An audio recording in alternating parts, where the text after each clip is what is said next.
Hello, my name is Allison Carmen, and welcome to my podcast, 10 Minutes to Less Suffering. And the name of today's podcast is Emptiness Leads to Fullness. And I've been thinking a lot about this lately. I was listening to a class by Guy Finley, who is an amazing spiritual teacher, and you could find his live streams on YouTube and Facebook. And he was talking about a passage from the Tao Te Ching by Lao Tzu called The Nature of Usefulness. And there are many interpretations of this passage, but I'm going to read to you one that was translated by Raymond Blackney. The nature of usefulness. 30 spokes will converge in the hub of a wheel, but the use of the cart will depend on the part of the hub that is void. With a wall all around, a clay bowl is molded, but the use of the bowl will depend on the part of the bowl that is void. Cut out windows and doors in the house as you build, but the use of the house will depend on the space in the walls that is void. So advantage is had from whatever is there, but usefulness rises from whatever is not. And what I really took from this passage was this idea that we really experience the empty space. And that's where life happens. And we are the structure that holds the space. And we're so busy filling everything up, keeping busy, that perhaps we're not always in a receiving state, in an empty state, to really receive what we truly want in life. And I've been thinking about myself lately as this empty cup. And it might sound silly at first, but if you think about it, we're these human vessels and things are always coming and going. But if we keep grasping and pulling and filling, how are we using that space? Are we really maintaining a life that we want, creating a life that we want, respecting the flow of your life, respecting how things come and go, how we build things?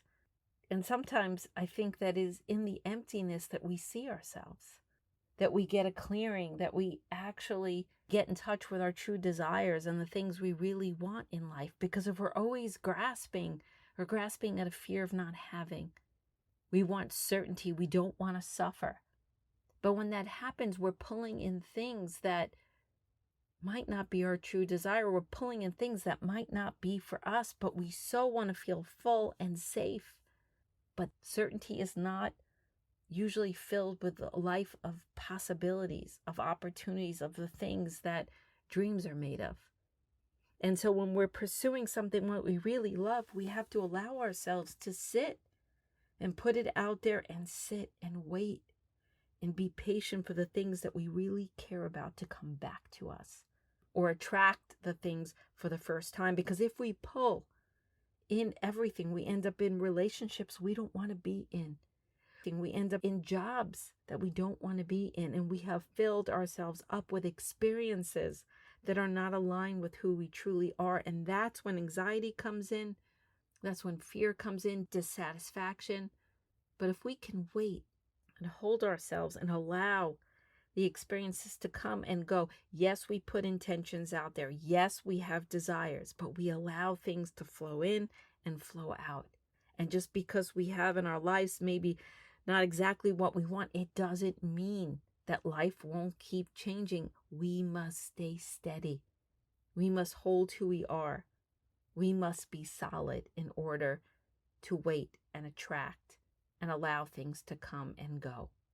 And emptiness and beginnings could be very uncomfortable. I know this very dearly. I actually have had many times in my life where my cup felt empty. But when I looked at it as a beginning, when I looked at it as a new start, new possibilities, new opportunities, it's a much different experience. Instead of being desperate, you're patient. Instead of being afraid, you're hopeful. Instead of feeling despair, you feel possibilities because you know that this moment of emptiness is a time for yourself. It's a time for reflection. It's a time to start building again putting new feelers out there, putting new intentions, trying new things. And then as things fill up, as new experiences come, you get to be present. You get to enjoy them. You get to build on them. Knowing that as life changes, things might go, but new things come as well.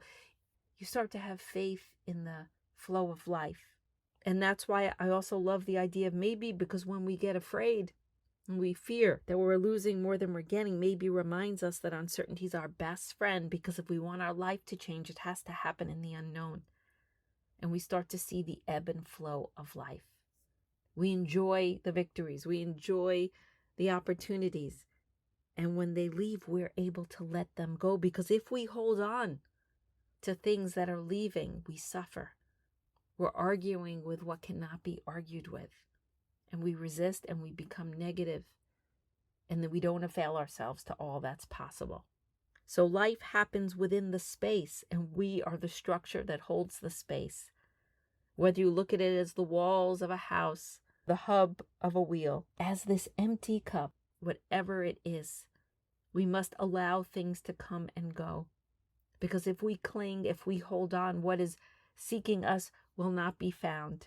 What we desire, there will be no room for. And I get it. I've sat in emptiness many times in my life, with projects that cannot be launched, with relationships that no longer exist. And you sit by yourself and you wonder, how will life move forward? How will I begin again? How will this ever happen for me? But when you allow the emptiness to be the beginning, you find courage to put feelers out again. You find courage to start something new. You find courage to love again. You find courage to be who you are, your authentic self, and know that beginnings become full, that life changes, that uncertainty is your best friend and your life has maybe, and you hold hope in your heart. And so the emptiness becomes a different experience, and the fullness becomes a different experience, and you become part of the flow of life. And when you allow that, life becomes more full, because everything is part of creation. The beginning is the part of creation. The fullness is part of the creation. The emptiness is part of the creation. Everything is part of the meaning of your life, of the creation of your dreams, the openness of your heart. When you become part of that process, you become one, you become present, and the glory of your life never escapes you. And yes, life has happiness, it has suffering, it has pain, it has joy, it has all those things. But it doesn't mean that we can't stay hopeful, and it doesn't mean that love doesn't come again, and it doesn't mean that joy will not return.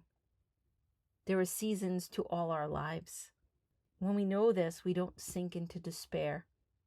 We might feel sad, we might feel challenged, but we hold that little glimmer of hope that the sun will rise again. I hope you think about this, the nature of usefulness. That is the space within us where we create, and it's the space within us that dreams come true, and the space within us that love happens again. Don't be afraid of letting go, because letting go is letting in. And don't be afraid of letting in, because letting in is letting go. It's all always happening, and we shouldn't be afraid, because we're always creating. There are always new possibilities. There are always new opportunities. Maybe in a way our cup is always full. And for all we know, at any given moment, maybe the best is yet to come.